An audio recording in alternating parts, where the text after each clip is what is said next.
Hello বন্ধুরা, Shweta village food cooking চ্যানেলে আপনাদের সবাইকে স্বাগত। আজ তো 25শে ডিসেম্বর, তাই 25শে ডিসেম্বর কিন্তু কেক ছাড়া কিন্তু একদম ভালোই লাগে না।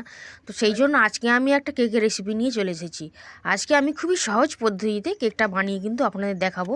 একেবারে সহজ পদ্ধতি, আপনারা যে কেউ একবার দেখলেই কিন্তু বানিয়ে ফেলতে পারবেন। চলুন তাহলে কথা না বাড়িয়ে কেকটা বানানোর দিকে চলে যাই। আর ভিডিওটা যদি ভালো লেগে থাকে অবশ্যই করে লাইক করে দেবেন।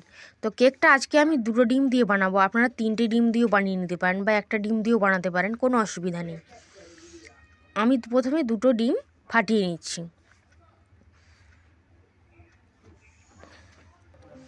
তারপর আমি 1 বাটি পরিমাণে চিনি গুঁড়ো করে নিয়েছিলাম, সেই গুঁড়ো চিনিটা দিয়ে দিলাম। এখানে গোটা চিনিও কিন্তু দেওয়া যায়, তবে একটু সময় লাগবে গুলতে, ওই জন্য আমি চিনিটাকে একটু শিলে গুঁড়ো করে নিয়েছি। আর এই ডিম আর চিনিটাকে এখন খুব ভালোভাবে ফেটিয়ে নিতে হবে। যত সুন্দরভাবে ফেটানো হবে কেকটা কিন্তু তত সুন্দরভাবে ফুলবে, আর ততটা বেশি ফ্লাফিও হবে, মানে স্পঞ্জিও হবে, খেতে কিন্তু ভীষণ ভালো লাগবে। এখন ডিম আর এই চিনির গুঁড়ো চিনিটাকে খুব ভালো করে কিন্তু এভাবে ফেটিয়ে নিতে হবে।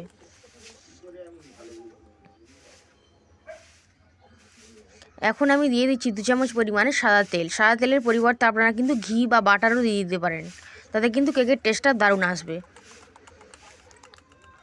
আমি একদম ঘরোয়া পদ্ধতির মধ্যে দেখাচ্ছি। এটা কিন্তু আপনারা দেখে নিলে একবার এই পদ্ধতি ফলো করে যদি বানান, তাহলে আপনারা যে কেউ বানিয়ে নিতে পারবেন। আর এরকমভাবে ফাটাতে হবে, ডিমের কালারটা কিন্তু একেবারে চেঞ্জ হয়ে যাবে, এতটা সুন্দরভাবে ফাটাতে হবে। এখন আমি একটা এরকম ছাঁকনি বসিয়ে দিয়েছি, আর এখানে আমি ময়দা দিয়ে দিলাম। এরকম একটা বাটি মেপে দেবেন, তাহলে কিন্তু খুব সুবিধা হবে। বাটি বা কাপ মেপে বানাবেন কেকটা, তাহলে কিন্তু খুবই সুবিধা হবে। এরকম একটু চেলে নিচ্ছি, তাহলে কিন্তু কেকটা বানাতে সুবিধা হবে। তো প্রথমে অল্প করে 1 বাটি ময়দা দিয়েছি। এবার আমি ভালো করে একটু গুলিয়ে নিচ্ছি, মিক্স করে নিচ্ছি। প্রথমে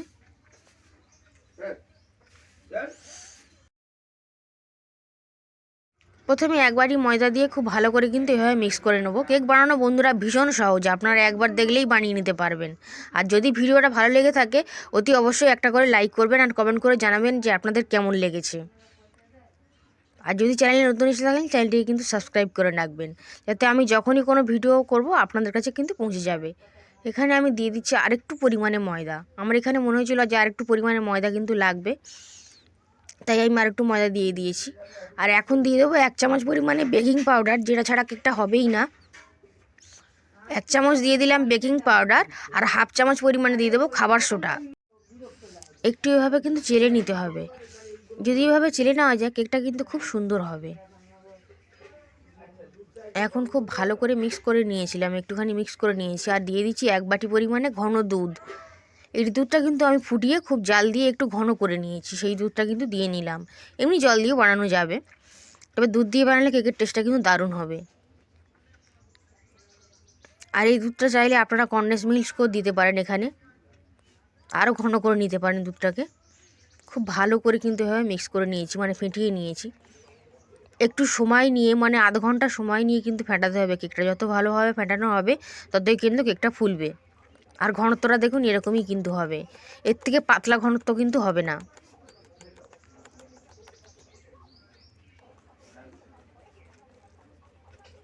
আর আজকে এই কেকটা আমি কিন্তু কড়াইতে বানিয়ে দেখাবো, উনানে কড়াইতে। আপনারা কিন্তু প্রেসার কুকারে বানিয়ে নিতে পারেন। প্রেসার কুকারে বানালে একটু তাড়াতাড়ি হবে, মানে 35 থেকে 40 মিনিটের মধ্যে হয়ে যাবে, কিন্তু উনানে বানালে একটু টাইমটা বেশি লাগবে। এখানে আমি দিয়ে দিলাম ভ্যানিলা এসেন্স।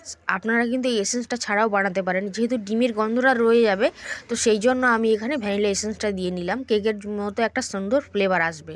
পাইনাপেল ফ্লেভারও দেওয়া যায়, কিন্তু আপনাদের যেটা পছন্দ আপনারা সেটা দিতে পারেন। বা যদি কিছুই ঘরে না থাকে তাহলে কিন্তু এলাচ গুঁড়ো দিয়ে দিতে পারেন। একটা এলাচকে একটু ফাটিয়ে নিয়ে গুঁড়ো করে দিয়ে দিতে পারেন। আর ঘনত্বটা দেখুন এরকমই কিন্তু হবে। খুব ভালো করে এইভাবে কিন্তু ফেটিয়ে নিতে হবে। আর কেকের ঘনত্বটা দেখেই বুঝতে পারছেন যে কেমন হবে। এখন আমি একটা বাটিকে রেডি করে নিয়েছি, অ্যালুমিনিয়াম বাটি। চতুর্দিক থেকে কাগজ দিয়ে একটু মুড়ে নিয়েছি, আর একটু তেল আমি চতুর্দিক থেকে লাগিয়ে নেব। এতে করে কী হবে, কেকটা কিন্তু পুড়ে যাবে না বা তলা থেকে ধরে যাবে না। আর প্রেসার কুকারে যদি বানান বন্ধুরা, প্রেসার কুকারে যদি বানান তাহলে কিন্তু একটু তাড়াতাড়ি হয়ে যাবে। এখন কেকের ব্যাটারটা দিয়ে দিচ্ছি। সবটুকুই ঢেলে দিয়ে দেবো।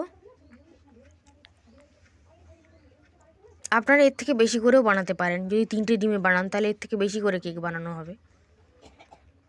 ময়দার পরিমাণটা বাড়িয়ে দিতে হবে, চিনির পরিমাণটাও কিন্তু বাড়াতে হবে তখন। এখন একটু ট্যাপ করে নিলাম, একটু ঝাঁকিয়ে নিলাম আর কি। এবার কেকটাকে বেক করতে চলে যাব। এই কেকের মধ্যে আমি কিন্তু কোনো রকমের ড্রাই ফ্রুটস ব্যবহার করিনি, আপনারা কিন্তু করতে পারেন। কড়াইতে কিছুটা জল গরম করতে বসিয়ে দিয়েছি, আর এই কেকটার মানে ব্যাটারটার বাটিটাকে এর মাঝখানে বরাবর বসিয়ে দিলাম, আর উপর থেকে একটা ঢাকনা দিয়ে ঢেকে দেব, দিয়ে কিন্তু জাল দিয়ে থাকবো।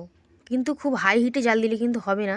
তো দেখুন এই কেকটা হতে আমার মোট 35 মিনিট সময় লেগেছিল, আর কাঠিতে কিছু লেগেনি। মাঝখান বরাবর একটু টেস্টটা করতে হবে, দেখতে হবে, একটা কাঠি দিয়ে দেখে নিয়েছি।